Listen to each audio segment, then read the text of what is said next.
S सुरासुर मणुसिंध वंदिदम धोदघायिकम मलम प्रणमामि वर्धमानं तीर्थं धम्मस्य तारं तीर्थं धम्मस्य तारम्। यह पद्मनंदी पंचविंशति का नामक ग्रंथराज है। इसकी रचना आज से लगभग 1000 साल पहले आचार्य पद्मनंदी देव ने की है। 26 अधिकार है। पहले अधिकार का नाम है धर्मोपदेशामृत नाम का अधिकार और इसके 198 श्लोक हैं। उनमें से हम 52 श्लोक पढ़ चुके हैं। आज हम 53 नंबर का श्लोक पढ़ेंगे। कल जो 52 नंबर का श्लोक पढ़ा था उसमें हमने ये बात पढ़ी थी कि प्राणियों की हिंसा होने से पाप होता है। पाप वो हिंसा आरंभ करने से होती है और वो आरंभ धन होने से किया जाता है। धन से ही भयादि होते हैं और भयादि से ही दीर्घ काल तक संसार में परिभ्रमण होता है। समस्त दुखों का कारण यह धन ही है, ऐसा मानकर जो त्यागते हैं वे मोक्षार्थी हैं और जो उसका आश्रय लेते हैं वे सतपथ अर्थात मोक्ष मार्ग का नाश करते हैं, अर्थात मुक्ति मार्ग से वंचित रह जाते हैं, संसार में ही घूमते रहते हैं। ये सारी बात यहाँ कही। और अगला श्लोक हम पढ़ते हैं, देखिए। दुर्ध्यानार्थमवद्य कारण महो निर्ग्रंथता हानये सय्याहेतु तृणाद्यपि रशमिनां लज्जाकरं स्वीकृतं यत्तत्किं न गृहस्थयोग्यमपरं स्वर्णादिकं साम्प्रतं निर्ग्रन्थेष्वपि चेत्तदस्ति नितरां प्रायः प्रविष्टः कलिः। क्या कह रहे आचार्य पद्मनंदी देव कि दुर्ध्यानार्थम, दुर्ध्यान के लिए ही है। अवद्य कारणम, पाप का ही कारण है। अहो अरे, निर्ग्रंथता हानये, और निर्ग्रंथता की हानि करने के लिए है। 3 बातें समझ में आई। दुर्ध्यान के लिए है, पाप के लिए है और निर्ग्रंथ पने की हानि करने, निर्ग्रंथ पने का नाश करने के लिए है। क्या? सय्या हेतु तृणाद्यपि, सय्या हेतु सोने के लिए, बिस्तर के लिए, तृणाद्यपि तिनका आदि भी, घास आदि भी, प्रशमी नाम मुनिराजों के द्वारा लज्जाकरम स्वीकृतम, वो लज्जाजनक स्वीकार किया गया है। क्या समझ में आई बात?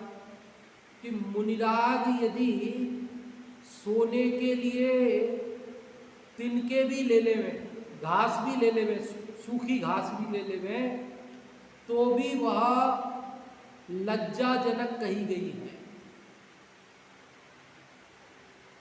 क्यों?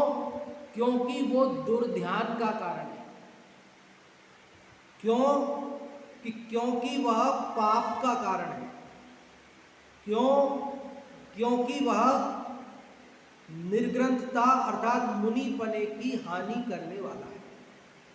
क्योंकि मुनिराज के जीवन में तो रंच मात्र भी किसी तरह का कोई परिग्रह तो होता ही नहीं, लेकिन आराम तलबी की भावना भी नहीं होती।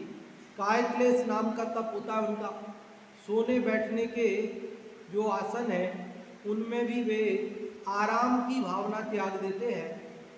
इसलिए भूमाही, भूमि पर सोते हैं। किस पर सोते हैं? भूमि पर। और बिछाने के लिए कुछ भी लेते नहीं है, सूखी घास भी लेते नहीं है, ये बता रहे हैं। और है वो अपना विषय नहीं है, है ना। आजकल क्या चलता है वो विषय नहीं है अपना। अपना तो यहाँ ये विषय है कि यहाँ पद्मनंदी देव ने क्या लिखा है। पद्मनंदी देव ने 53 नंबर श्लोक में ये लिखा है कि यदि सोने प्रसमी नाम अर्थात मुनिराजों के सय्या हेतु तृणाद्यपि लज्जा करम स्वीकृतम, सोने के लिए तिनके आदि घास आदि का लेना भी लज्जाजनक कहा गया है, स्वीकार किया गया है। क्यों? क्योंकि वह दुर्ध्यान का कारण है, वह अवध्य मतलब पाप का कारण है और निर्ग्रंथता की अर्थात मुनिपने की हानि कर। निर्ग्रंथ है ना, रंच मात्र भी कुछ नहीं है उनके पास, और वो घास ले लिया तो वो हो गया ना कुछ, तो निर्ग्रंथ नहीं रहे। हाँ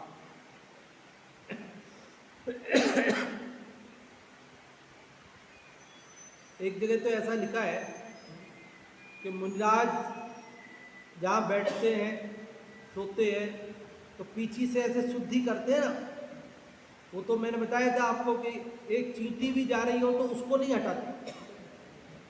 दूसरी जगह जहाँ नहीं जा रही, नहीं चींटी हो, वहाँ पे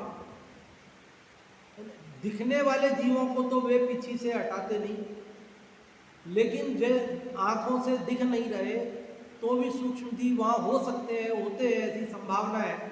इसलिए उनकी भी शुद्धि के लिए, उनकी भी रक्षा के लिए वे पीछे से करते हैं। लेकिन यदि उस पीछे से करते हुए जीवों के बचाने के लिए वहाँ कोई तिनका पड़ा हो और उसे भी हटाने का परिणाम आ जाए कि भाई ये तिनका हटा देते हैं पीछे से, एक कंकड़ पड़ा है इसको हटा देते हैं, तो कहते हैं वह पीछे भी उनके लिए परिग्रह हो जाती है। फिर वो पीछे उनके संयम का उपकरण नहीं रहकर वो उनके परिग्रह के कोटि में गिनी जाती है। इसलिए मुनिराज तो ऐसा करते ही नहीं है, ये बात यहाँ बता रहे हैं। दोनों लाइन समझ में आई? दुर्ध्यानार्थमवाद्य कारण महो निर्ग्रंथता हानये सय्या हेतु तृणाद्यपि प्रशमिनाम लज्जाकरम स्वीकृतम। अहो, अहो मतलब अरे आश्चर्य की बात है क्या कि जब मुनिराज सोने के लिए तिनके घास भी नहीं लेते हैं, क्योंकि वो भी उनके लिए लज्जाजनक कही है, वो भी उनके दुर्ध्यान का कारण कही है, वो भी उनके पाप का कारण कही है, वो भी उनकी निर्ग्रंथता को खत्म करने वाली कही है। यत जो जब ऐसी बात कही है, तत् किम न, तत् मतलब तब, किम न क्या नहीं होगा, गृहस्थ योग्यम अपरम, गृहस्थों के योग्य अन्य, अपर मतलब अन्य, स्वर्णाधिकम सोना आदि, सांप्रतम, सांप्रतम मतलब आजकल। क्या लिखा है? कह रहे जब घास को ही लज्जाजनक कह दिया है तो आजकल जो गृहस्थ लोगों के योग्य सोना आदि निर्ग्रंथेषु अपि, निर्ग्रंथों के पास भी, निर्ग्रंथों में भी, चेत यदि तद अस्ति वह है, तो कहते हैं नितराम प्रायः प्रविष्टः कली। नितराम मतलब बहुत अधिक, प्रायः प्रविष्टः प्रवेश हो गया है, कली कलिकाल का, कि एक कलिकाल का प्रवेश हो गया है, ऐसा समझना चाहिए। क्या समझ में आई बात? यहाँ कह रहे हैं कि यदि गृहस्थों के योग्य निर्ग्रंथ भी सोना आदि को पास में रखें तो फिर कहते हैं ये तो कलिकाल की महिमा है भैया। लगता है कि बहुत तगड़ा कलयुग आ गया है, इसलिए ऐसी स्थिति देखने को मिलती है, ऐसा बता रहे। चारों लाइन का अर्थ समझ में आया? एक बार फिर से देखिए। उन्होंने तर्क दिया, तर्क कि जब मुनिराज को तिनके भी रखने की मना की, सोने के लिए भी, तो सोना रखने की कैसे परमिशन हो जाएगी? सोना मतलब पैसा, सोना मतलब रुपया, सोना मतलब बहुमूल्य वस्तु, सोना मतलब सोना चांदी रुपया पैसा अन्य परिग्रह कुछ भी, जो गृहस्थों के पास होता है लेकिन मुनियों के पास नहीं होता है।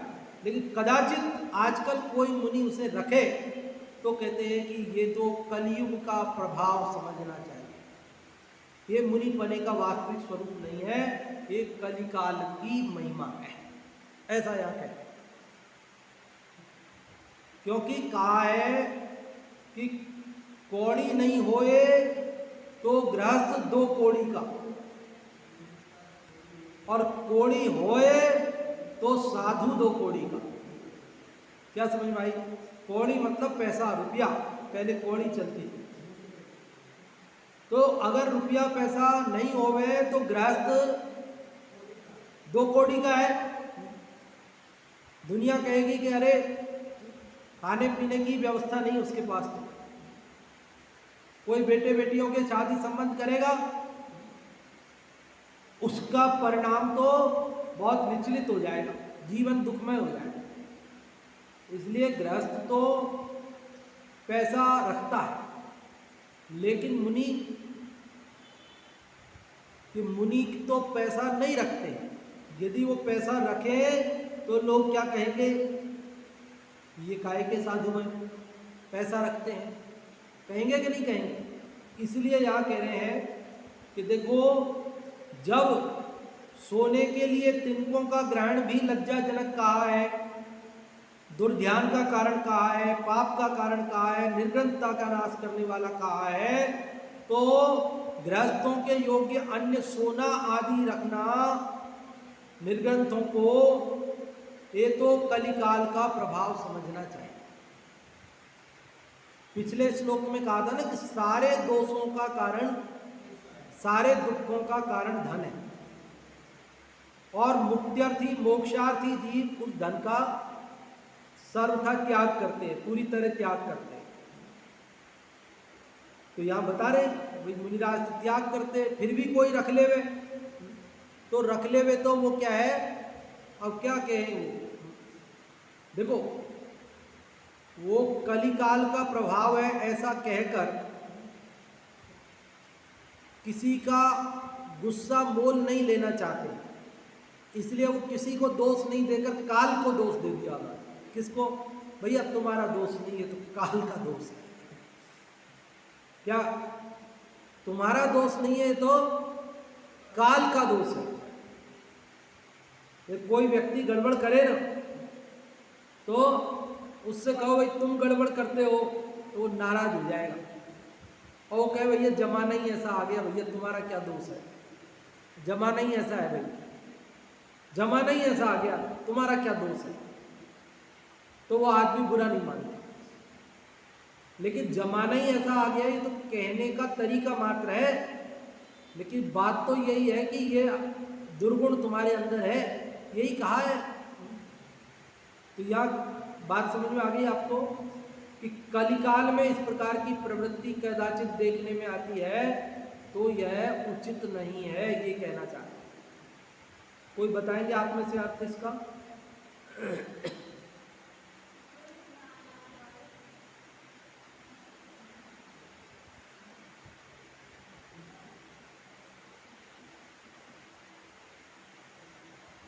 दुर्ध्यानार्थमवर्ति कारणमहो निर्ग्रंथता मानवे। दुर्ध्यान के लिए और पाप के कारण होने से और निर्ग्रंथता की हानि का कारण होने से शय्या हेतु त्रणाद्यपि, शय्या के लिए, सोने के लिए तिनके का भी प्रयोग करना प्रशमिनाम मुनियों के लिए लज्जाकरम स्वीकृतम, लज्जाकारी माना गया है। क्योंकि इसमें मतलब ये कहा है कि मुनियों के लिए सोने के लिए यदि वे तिनके का भी प्रयोग करते हैं तो वो लज्जाकारी है, क्योंकि उससे दुर्ध्यान होता है, वह पाप का कारण है और निर्ग्रंथता की हानि होती है। यद तत्किम्न गृहस्थ योग्यमपरम स्वर्णादिकम सांप्रतम। तो फिर गृहस्थों के योग्य जो अन्य स्वर्णादिक सामग्री है, वह निर्ग्रंथेष्वपि चेत् तदस्ति नितराम्। यदि वह सामग्री निर्ग्रंथों के पास हो तो वह तो नितराम प्रायः प्रविष्टः करी। तो यदि ऐसा हो तो वो तो निश्चित ही इस कलिकाल का सूचक है, मतलब ऐसा होना योग्य नहीं है, क्योंकि जो गृहस्थों के योग्य स्वर्णाधिक हैं उनकी बात तो दूर है, तिनके तक का संग्रह उनको नहीं कहा है, तो इसलिए ये तो प्रायः कलिकाल का ही महात्म्य है। हाँ, बहुत अच्छा अर्थ बताया अर्चिता। आगे हिंदी वाले का पाठ करते हैं अपन। सैया हेतु गहे मुनि तृण भी, तो उससे होता दुर्ध्यान, पाप और लज्जा का कारण अपरिग्रह की होती हान। तो गृहस्थ के योग्य धनादिक कैसे रख सकते निर्ग्रंथ, किंतु रखें तो जानो यह है कलिकाल का ही। हिंदी वाले से और समझ में आ गया होगा आपको कि सैया हेतु मतलब सोने के लिए, गहे मतलब ग्रहण करें, मुनिराज तृण भी तिनका भी, तो उससे होता दुर्ध्यान, उससे भी खोटा ध्यान होता है। पाप और लज्जा का कारण है वो, अपरिग्रह की होती हानि, और जो निर्ग्रंथपना अपरिग्रह जो महाव्रत है उसका नाश हो जाता है। तो गृहस्थ के योग्य धनादिक, धनादिक में धन ही नहीं समझना, धन के अलावा अन्य वस्तुएं, कोई भी धन हो, मोबाइल हो, है ना, अन्य घड़ी हो, अन्य अन्य वस्तुएं कुछ भी हो, तो उन वस्तुओं का कैसे रख सकते निर्ग्रंथ, निर्ग्रंथ मुनिराज उनको कैसे रख सकते हैं, अर्थात नहीं रख सकते हैं।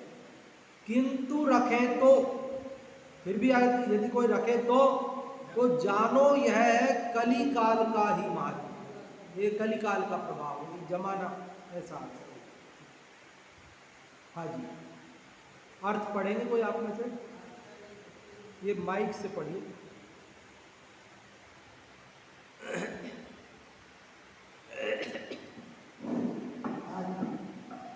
आचार्य कहते हैं कि निर्गत मुनि संज्ञा के लिए अधिक भी स्वीकार करें तो उनको इस स्वीकार करना भी खोटे ध्यान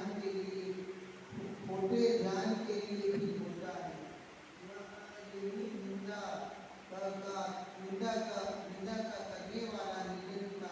का करने वाला निर्गंधता में हानि पहुंचाने वाला तथा लज्जा को करने वाला भी होता है। अतः वह निर्गंध अतिस्वर्ग्रस्त के योग सुवर्ण आदि को कैसे रख सकते हैं? यदि वह काल में निर्गंध सुवर्ण आदि को रखे तो समझना चाहिए कि वह कलिकाल का ही महात्म है। हाँ, आचार्य कहते हैं कि निर्ग्रंथ मुनि सैया के लिए यदि घास आदि को भी स्वीकार कर लें तो उन हमेशा के लिए नहीं, केवल सोते समय, तो उनको इसे स्वीकार करना भी खोटे ध्यान के लिए ही होता है। यही निंदा का करने वाला है, निर्ग्रंथता में हानि पहुंचाने वाला है तथा लज्जा को करने वाला भी होता है। अतः वे निर्ग्रंथ यतीश्वर गृहस्थ के योग्य सुवर्ण आदि को कैसे रख सकते हैं? कोई भी परिग्रह अपने पास में कैसे रख सकते हैं? और यदि इस काल में निर्ग्रंथ सुवर्ण आदि को रखें तो समझना चाहिए कि यह कलिकाल का ही महात्म्य है। पिछले श्लोक में उन्होंने कह दिया था कि धन समस्त आपदाओं की जड़ है, और जो धन रखता है मुनिपने को खंडित करता है। मुनिपने में तो धन, गृहस्थों को भी संतोष पूर्वक अल्प संतोषी होने की बात कही। गृहस्थ के पास कौड़ी तो चाहिए, पर बहुत के चक्कर में पड़ने की उसको भी मनाही की। और मुनिराज को तो अपरिग्रह महाव्रत है, इसलिए उनके तो रंच मात्र भी परिग्रह होता नहीं है। और यदि कोई परिग्रह रखे तो कोई मुनि होकर भी परिग्रह रखे तो यहाँ तो 4 बातें कही। क्या बातें कही? 4। कौन कौन सी? पहली बात, दुर्ध्यान का कारण, क्या कहा? दूसरा, पाप का कारण, निंदा का कारण, और तीसरा, निर्ग्रंथता, अपरिग्रह का घात करने वाला, और चौथा, लज्जाजनकता। अब अगले एक छोटे से श्लोक में, केवल 2 लाइन का श्लोक है, उसमें ये परिग्रह रखने से क्या हानि है वो बता रहे हैं। देखो ये और पढ़ते हैं, आर्या छंदस को गाथा की तरह पढ़ते हैं। वंदितु सव सिद्धे ध्रुवमचल मणोवमं गतिम पत्ते, इस प्रकार पढ़ना है इसको। कादाचित को बंध क्रोधादे कर्मणः सदा संगात् नातः क्वापि कदाचित् परिग्रहग्रहवतां सिद्धि। बहुत मार्मिक बात कह रहे हैं कि परिग्रह रखने में क्या हानि है। कह रहे कादाचित को बंध, कादाचित को मतलब कदाचित, कभी बंद होता है। किससे? क्रोधादि, क्रोधादि से तो कभी कभी बंद होता है। क्या कहा? कादाचित को बंध, कादाचित को मतलब कभी कभार, कभी कभी बंद हो जाता है कर्म का। किससे? क्रोध आदि कसायों से। क्रोध, कोई गुस्सा करता है उससे कर्म बनता है कि नहीं बनता? मान करता है उससे बनता है कि नहीं बनता? बनता है, लेकिन कह रहे कभी कभी। हाँ, क्रोध सदा थोड़ी करेगा भाई, गुस्सा हमेशा थोड़ी रहेगा, अभिमान का परिणाम सदा थोड़ी रहेगा, मायाचार सदा थोड़ी करेगा, लोभ सदा थोड़ी करेगा। क्रोध आदि कभी कभी करता है, इसलिए कर्म का बंधन भी कभी कभी होता है। लेकिन सदा संगात, सदा मतलब हमेशा, कर्मणा बंध, कर्म का बंध संग से होता है। संग मतलब परिग्रह। परिग्रह से बंध कब होता है? क्रोध से कब होता है? कभी कभी। और परिग्रह से कब होता है? हमेशा, निरंतर। भाई परिग्रह तो ऐसा थोड़ी है कि जैसे अभी सोना रख लिया फिर आज कल फेंक दिया। कोई भी परिग्रह रख लिया तो वो परिग्रह तो रख ही लिया ना, वो तो सदा है। और सदा परिग्रह रखने से उसको कर्म का बंधन भी सदा। क्रोध सदा नहीं है। तो कितनी मार्मिक बात है। लोग क्रोध को तो बुरा समझती है, लेकिन परिग्रह को बुरा नहीं समझते। कोई मुनिराज यदि गुस्सा करते नजर आए, क्रोध करते नजर आए, तो सारी दुनिया कहेगी ये गलत बात है, क्रोध नहीं करना चाहिए। मुनिराज होके क्रोध करते हैं। लेकिन यदि वे कोई परिग्रह रख लें तो लोग समझ ही नहीं पाते कि ये कोई पाप हो गया है। लगता है कि इसमें क्या पाप है, जबकि ये कह रहे सारे पाप की जड़, सारे दुखों की जड़, संसार परिभ्रमण की जड़ परिग्रह है। और परिग्रह से कर्म का बंधन सदा होता है। पहले जो कितना सरल है। कादाचित को मतलब क्रम से करें तो ऐसा, क्रोधादेह, क्रोध आदि से कर्मणा बंध कादाचित को, कर्म का बंध कदाचित होता है, कभी होता है। संगात, परिग्रह से कर्मणा बंध सदा, कर्म का बंध सदा होता है। नातः क्वापि कदाचित, न मतलब नहीं, अतः इसलिए, क्वापि मतलब कहीं भी, कदाचित मतलब कभी भी, क्वापि क्षेत्र संबंधी कहीं भी, और कदाचित काल संबंधी, कभी भी परिग्रह ग्रहवताम सिद्धि, जो परिग्रह रूपी ग्रह को धारण करते हैं उनको सिद्धि की अर्थात मुक्ति की प्राप्ति कभी भी नहीं होती। ना आ गया ना शुरू में, क्रम से कर दे नीचे की लाइन भी तो, अतः अतः परिग्रह ग्रहवताम, परिग्रह रूपी ग्रह वालों को क्वापि कदाचित न सिद्धि, कभी भी कहीं भी सिद्धि अर्थात मुक्ति नहीं हो सकती। समझ में आई बात? देखो परिग्रह के लिए क्या कहा, ग्रह कहा इसको, परिग्रह ग्रह, परिग्रह को क्या कहा, लोग नवग्रहों को कष्ट का कारण मानते हैं। लोग कहते हैं 9 ग्रहों की दशा, ये मंगल की, ये शनि की 7.5 लग गई है। ये कह रहे भैया ये 9 ग्रह परेशान नहीं करते, 10वां ग्रह परेशान करता है। 9 ग्रहों से जीव दुखी नहीं है, ये 10वां ग्रह है ना जो परिग्रह है, इस परिग्रह से जीव दुखी है। इसलिए कह रहे जिनके पास वो 9 ग्रह रहते हैं और मुक्ति हो जाती है, मुक्ति नहीं रुकती 9 ग्रह से, लेकिन परिग्रह रहता है तो मुक्ति नहीं होती। तभी तो कोई गृहस्थ मोक्ष नहीं जा सकता, मुनि बने बिना कोई मोक्ष नहीं जा सकता। और कोई मुनि बनने के बाद भी परिग्रह रख ले तो फिर गृहस्थ में और मुनि में फर्क ही क्या रहा। इसीलिए आचार्य समंत भद्रदेव को लिखना पड़ा, गृहस्थो मोक्ष मार्गस्थो निर्मोहो मोहिनो मुने, कि मोही मुनि की अपेक्षा निर्मोही, अब निर्मोही अर्थात संतोषी, अल्प, वो उसको श्रेष्ठ कहा।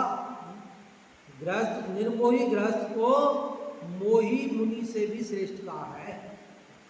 समझ में आती है बात? कठिन थोड़ी बात तो सरल है, लेकिन हाँ हृदय में उतारना कठिन है, स्वीकार करना कठिन है, बात को समझना कठिन नहीं है, लेकिन उस बात को पर श्रद्धा करना कठिन है। क्या कह रहे देखो, अर्थ समझ में आ गया? क्रोधादि से कर्म का बंधन कभी कभी होता है, किंतु परिग्रह से कर्म का बंधन हमेशा होता है। इसलिए परिग्रह रूपी ग्रह वालों को कहीं भी और कभी भी सिद्धि की प्राप्ति नहीं होती है। बताएंगे कोई अर्थ आप में से? हाँ जी, पीछे माइक दे दो, ये दे दो, ये दे दो, कोई बात नहीं, ये एक और।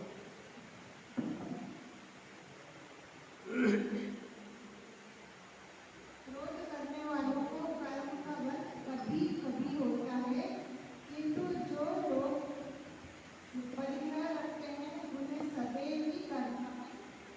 बहुत बढ़िया। और जो परिग्रह रखते हैं उन्हें कभी भी सिद्धि और मोक्ष की प्राप्ति नहीं होती। बहुत बढ़िया। क्रोधादिक से बंध कदाचित, प्रतिक्षण बंध परिग्रह से, अतः परिग्रहधारी मुनि नहीं कभी न कहीं भी सिद्धि लहे। आप में से हिंदी वाले का अर्थ बताइए। हाँ, हिंदी वाले पढ़ना है तो पढ़िए, कोई दिक्कत नहीं, जो भी आप एवं भाभी जी कर, भाभी जो भी बताना चाहें, पढ़ना चाहें, कुछ भी। आचार्य और भी कहते हैं कि क्रोधादि कर्मों के द्वारा जो प्रायः कर्मों का वध कभी कभी नहीं होता है, किंतु परिग्रह से प्रतिक्षण बंध होता रहता है। अतः परिग्रहधारियों को किसी काल में तथा किसी प्रदेश में भी सिद्धि नहीं होती। इसलिए भव्य जीवों को कह रहे हैं, बहुत बढ़िया पढ़ा आपने। आचार्य और भी कहते हैं, क्या कह रहे हैं आचार्य, कि क्रोधादि कर्मों के द्वारा तो प्राणियों को कर्मों का बंध कभी कभी होता है, किंतु परिग्रह से प्रतिक्षण बंद होता रहता है। परिग्रह से प्रतिक्षण, हमेशा हम सोते हैं लेकिन उस समय भी कर्म का बंध होता है, नींद में भी है, परिग्रह छूटा नहीं। अतएव इसलिए परिग्रहधारियों को किसी काल में तथा किसी प्रदेश में भी सिद्धि नहीं होती। कोई क्षेत्र विशेष में, साहब यहाँ तो भरत क्षेत्र में तो हो जाएगी, कि विदेश क्षेत्र में हो जाएगी, कहते किसी क्षेत्र में नहीं होती। इसलिए भव्य जीवों को कदापि धन धान्य से ममता नहीं रखनी। भव्य जीवों को ये धन धान्य के प्रति, परिग्रह के प्रति ममता, मोह, उसमें अपनापन, उसमें उपादेय बुद्धि, उस सब का राग रखना, उस वस्तु को रखना नहीं चाहिए, छल ग्रहण नहीं करना। परिग्रह को ग्रह का, ग्रह वो मगरमच्छ को भी ग्रहा ऐसा बोलते, ग्रहा बोलते उसको, मगरमच्छ। पानी में अगर वो हाथी का भी पैर पकड़ लेना, फिर निकलने नहीं देता, हाथी को खींच लेता पूरा, हाथी को मगरमच्छ पानी में। समुद्र में, तालाब में मगरमच्छ है और उसने हाथी जैसा इतना भारी शरीर वाला, उसको भी पकड़ लिया ना, टांग को खींच लेगा अंदर, निकलने नहीं देगा पानी में से। ऐसे ही संसार रूपी समुद्र में ये परिग्रह रूपी मगरमच्छ ने जिसको पकड़ लिया,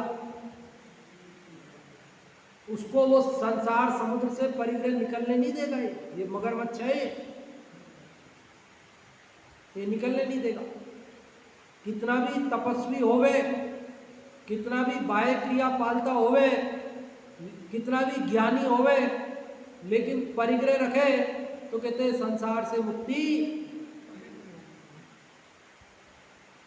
इसलिए हमारे यहाँ तो निर्ग्रंथता का मार्ग है। ये निर्ग्रंथ मुनिराज पूज्य है और निर्ग्रंथ प्रतिमा पूज्य है। अकलंक निकलंक की कथा में आप सब ने सुना है कि वो जिन प्रतिमा के ऊपर एक पतला सा धागा डाल दिया उन्होंने और वो प्रतिमा अपूज्य हो गई। लोगों को लगता है क्या फर्क पड़ता है, क्या फर्क पड़ता है, प्रतिमा तो वो की वही है तो भगवान, जरा सा एक धागा ही तो डाला है। अरे जरा सा धागा डाला है, जरा सा धागा डालते ही उनकी निर्ग्रंथता, उनकी अपरिग्रहपना खत्म हो गया, फिर वो वीतरागता नहीं रही, वीतराग की प्रतिमा नहीं रही।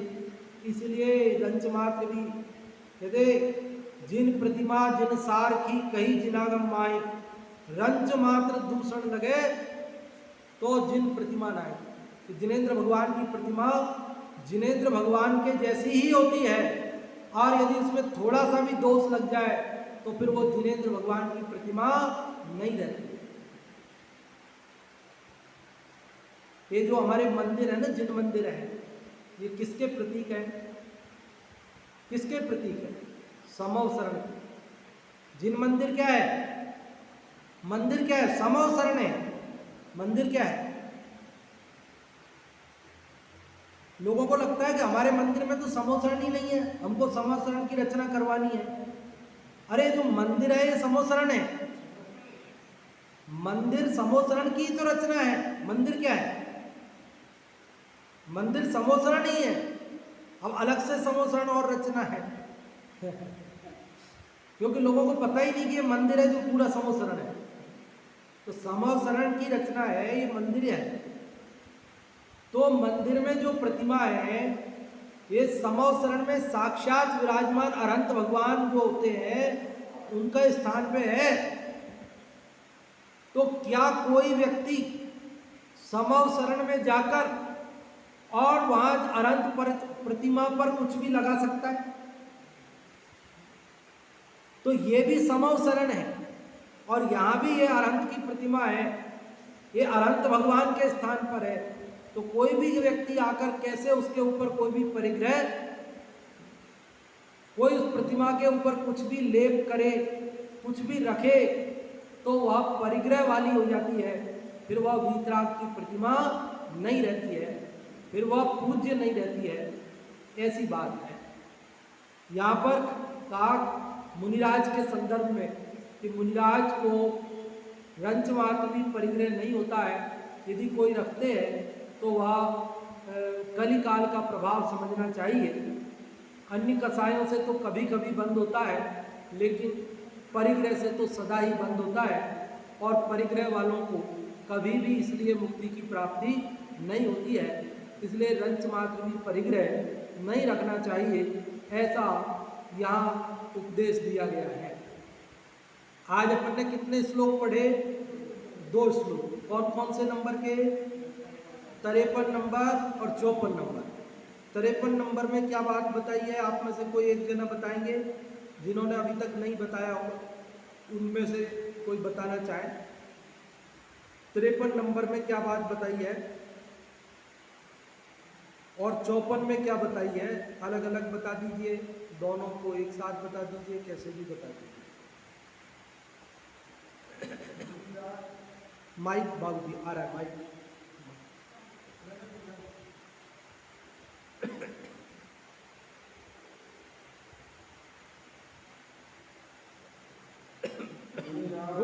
वो भी ले लो, माइक ले लो, तुम भी बता दो। मुनिराज सैया के लिए और तृण मतलब घास को भी अगर रखते हैं तो उनको उद्यान होता है। तो यदि वो अगर पैसा रखते हैं तो उनको क्या उद्यान नहीं होगा। लेकिन आज इस कलिकाल के अंदर इस प्रकार से पाया जाता है कि वो रखते हैं, लेकिन नहीं रखना चाहिए। हाँ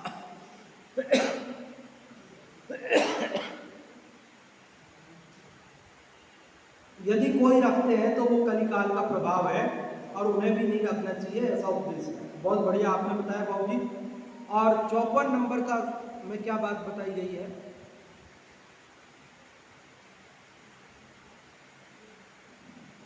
इसमें बताया है कि क्रोध आदि जो होते हैं उनसे तो कभी कभी बंद होता है, लेकिन वो परिग्रह है उससे हमेशा ही बंद होता है। परिग्रह रूपी ग्रह वालों को कभी भी और कहीं की सिद्धि नहीं होती है। हाँ जी, बहुत अच्छा।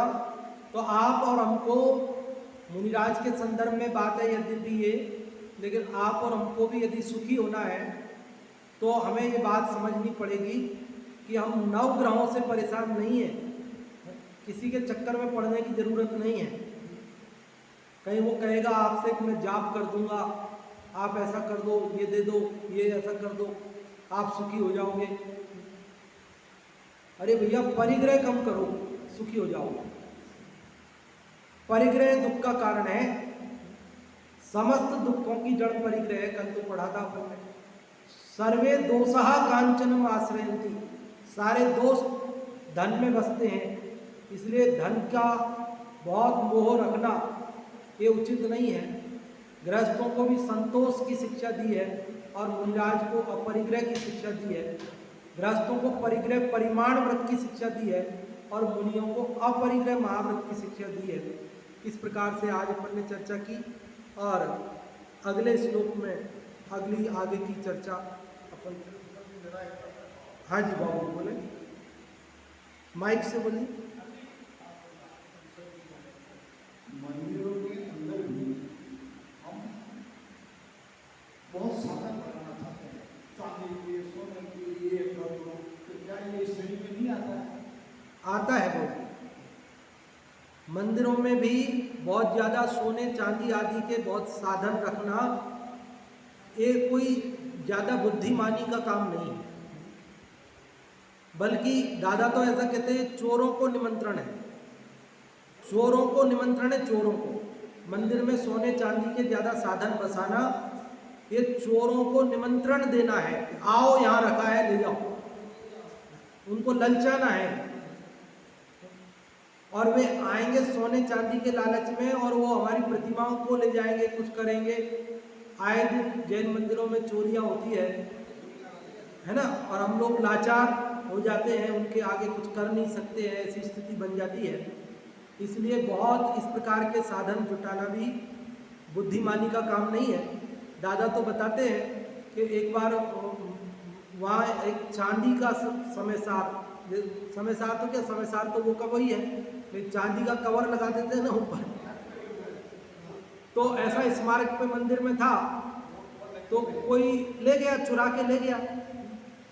तो जब दादा बताते हैं कि मैं बम्बई गया तो वहाँ मेरे को लोगों ने कहा कि भाई हम आपको चांदी का समयसार देंगे। तो बोले क्यों? बोले वो आपके यहाँ मंदिर में चोरी हो गया ना, इसलिए दूसरा देंगे, आप बहुत विराजमान करना। तो बोले मैं ये चांदी का समयसार कभी भी लेने वाला नहीं हूँ आपसे, और कभी भी वहाँ विराजमान पहले था वो चोरी चला गया और दोबारा विराजमान कर दूँ ताकि दोबारा चोरी चले जाए। किसके लिए? चोरों के लिए। चोर चांदी के चक्कर में ले जाएंगे और समयसार को तो निकाल के ऐसा फेंक देंगे, कहीं अभिनय होगा चांदी के चक्कर में। तो हम तो सीधे जो ऐसे ही विराजमान करेंगे ना, चांदी में क्यों विराजमान करेंगे? तो कोई ले ही नहीं जाएगा, और ले जाएगा तो पढ़ेगा और क्या करेगा। जिनवाणी स्थिति।